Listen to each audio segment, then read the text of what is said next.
একটি জেলার উন্নয়ন শুধু রাস্তা বা সেতু দিয়ে মাপা যায় না, মাপা যায় সেই জেলার মেয়েরা কতটা নিরাপদ, কতজন স্কুলে আছে আর কতজন অল্প বয়সে বিয়ের শিকার হচ্ছে। সেই ভাবনা থেকেই সিপাহীজলায় শুরু হয়েছে মিশন সংকল্প।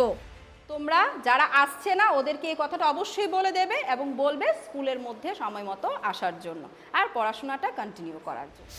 সিপাহীজলায় বাল্যবিবাহের হার ছিল 51.9%। প্রতি 2 কিশোরীর একজনের বিয়ে হচ্ছিল 18 বছরের আগেই। 2024 সালের 9 ডিসেম্বর শুরু হয় মিশন সংকল্প।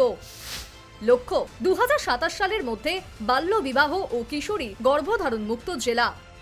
এই প্রকল্পের গুরুত্বপূর্ণ ভূমিকা পালন করছে শিক্ষা দপ্তর। সিপাহীজলা জেলা শিক্ষা দপ্তরের ডেপুটি ডিরেক্টর মোহাম্মদ সেলিম জানান, আমাদের স্কুলগুলোতে প্রথম একটা শপথ নেওয়া হয় প্রতি সপ্তাহের কোনো একটা দিনে বাচ্চাদেরকে এই অ্যান্টি চাইল্ড ম্যারেজের একটা শপথ নেওয়া হয়, বাচ্চারা যাতে বুঝে জানে। এটার মধ্যে অনেকগুলো কথা আছে, ইম্পর্টেন্ট কথা কি হতে পারে চাইল্ড ম্যারেজ হলে পরে।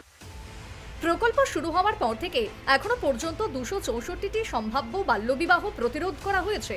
পাশাপাশি 6টি ক্ষেত্রে আদালতের ইনজাংশন, 4টি এফআইআর এবং 8টি পস্কো মামলা দায়ের হয়েছে।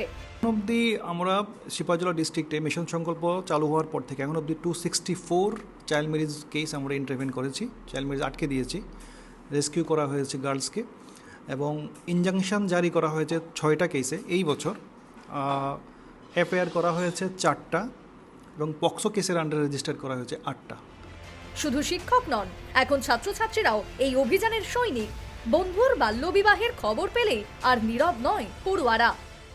এখনও আমাদের স্কুলে হয় নাই যে এমনতর বিয়ে হয়ে গেছে বা বিবাহ দিচ্ছে, এমনতর হয় নাই।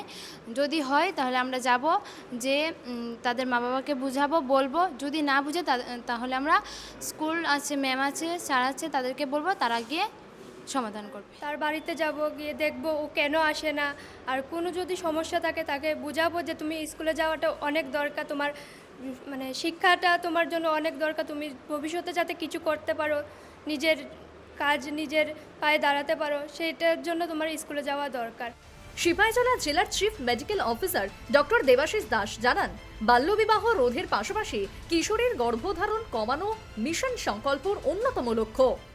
তো এখানে অন্য সব ডিপার্টমেন্ট নিয়ে, শুধু এটা কেবল ডিস্ট্রিক্ট অ্যাডমিনিস্ট্রেশন বা হেলথ এমন না, এখানে education department, social education department and other all departments একসাথে হয়েই মানে এই প্রকল্পটা আমরা হাতে নিয়েছি এখানে।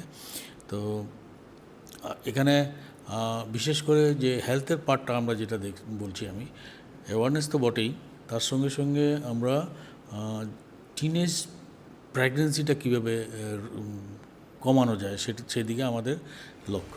উদ্ধার হওয়া কোনো শিশুকেই শুধু বাড়ি পাঠিয়ে দায় শেষ করা যায় না। তাদের আইনি সুরক্ষা, কাউন্সেলিং এবং ভবিষ্যৎ নিশ্চিত করতে সক্রিয় থাকে চাইল্ড ওয়েলফেয়ার কমিটি। বাচ্চাটাকে রেস্কিউ করার পরে সিডব্লিউসিতে প্রডিউস করা হচ্ছে। তো প্রডিউস করার পরে আমরা প্রথম বাচ্চাটার সাথে কথা বলি, যেটা আমাদের প্রথম কাজ। যে কোনো একটা বাচ্চা যখন কোনো একটা নতুন জায়গায় আসে, ওকে ফ্রেন্ডলি হওয়াটা খুব দরকার। এই বাল্য বিবাহ এবং টিনেজ প্রেগন্যান্সির হার অনেকটাই কমেছে এবং প্রশাসন আশাবাদী আগামী 2027 সালের মধ্যেই সেটাকে শূন্যের কোঠায় নিয়ে আসবে।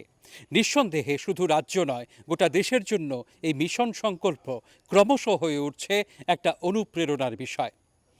সিপাহীজলা জেলা থেকে ক্যামেরায় অর্পণদের সঙ্গে ভূপাল চক্রবর্তী, নিউজ লাইভ বাংলা।